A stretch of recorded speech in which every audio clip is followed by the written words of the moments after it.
All right, so most traditional Christians believe that God created the universe out of nothing, or in Latin, Creatio ex nihilo.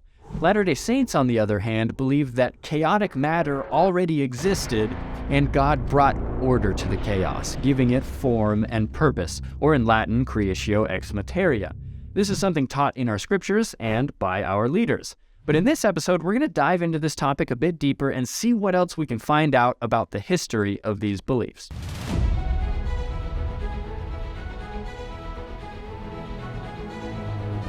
Creation ex nihilo is a long-beloved doctrine of mainstream Christianity, and I want to be respectful of those beliefs even while disagreeing with them. To that end, if you're interested in a more traditional defense of creation out of nothing, here are a few resources that might interest you. In the rest of this video, I'll be offering a different perspective. Latter-day Saints, among many others, as we'll see, do not believe that the Bible teaches creation out of nothing.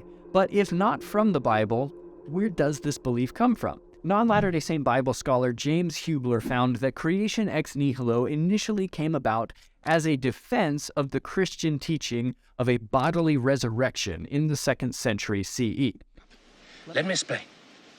No, there is too much. Let me sum up. This is an oversimplification, but according to Greek thought in the 2nd century, matter was separate from and inferior to God. Matter could change, it could be corrupted, it could be destroyed. It could not be eternal. Thus, the goal within this line of Greek thought was to escape materiality. That was one of the advantages of death. You escaped the confines of the physical world. So when Christians came around saying that your physical material body would one day be resurrected and eternal, Greek thinkers were unconvinced. The doctrine of bodily resurrection seemed offensive to the Greeks because it implies that persons would be eternally embodied in corruptible material forms. Phenomenal cosmic powers! So Christians needed to address this issue. Many Gnostic Christians answered this question by denying Christ's bodily resurrection altogether. That's for blasphemy. Others jumped on board with Christian apologists Tatian and Theophilus, who attempted to change the Greek concept of materialism by asserting that matter is actually good and can be eternal. Why? The necessary conclusion was that matter could be good and eternal because all matter was created by God, who is good and eternal, aka creation ex nihilo. The idea stuck, was formalized in the Fourth Lateran Council of 1215, and these are the lenses through which many people read the Bible today. Creatio ex nihilo appeared suddenly in the latter half of the 2nd century CE. The doctrine was not forced upon the Christian community by their revealed tradition, either in biblical texts or the early Jewish interpretation of them. It was not a position attested in the New Testament doctrines or even sub-apostolic writings. It was a position taken by the apologists of the late 2nd century, Tatian and Theophilus, and developed by various ecclesiastical writers thereafter by Irenaeus, Tertullian, and Origen. Creation ex nihilo represents an innovation in the interpretive traditions of Revelation and cannot be explained merely as a continuation of tradition. Now, it's true that the Bible is full of verses that say that God created all things, both visible and invisible, but these verses do not say that all things were created out of nothing. And it begs the question, what did it mean anciently for something to come into existence? In the ancient world, something existed when it had a function, a role to play.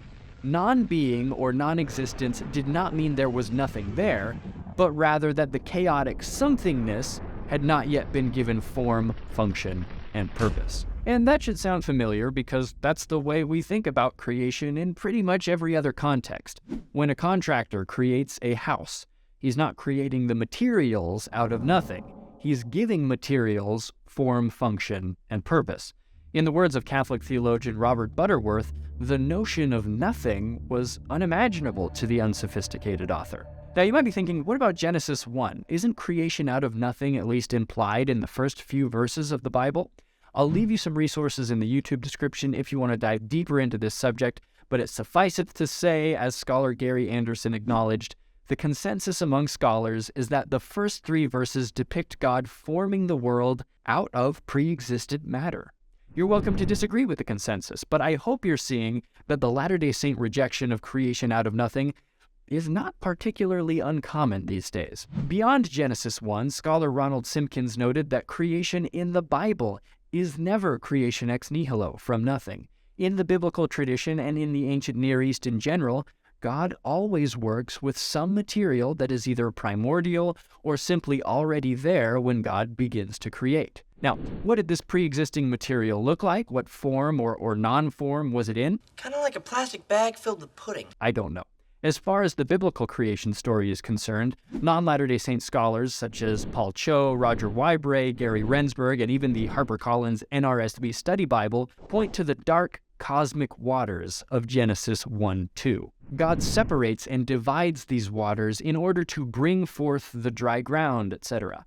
I'm not one to assert that this is scientifically or historically how the creation went down, but this is what is portrayed in the creation story. The New Testament even harkens back to this point in 2 Peter 3:5. By the word of God, heavens existed long ago, and an earth formed out of water and by means of water. And this idea of creation ex materia is expressed by other notable sources as well, before creatio ex nihilo became the accepted doctrine.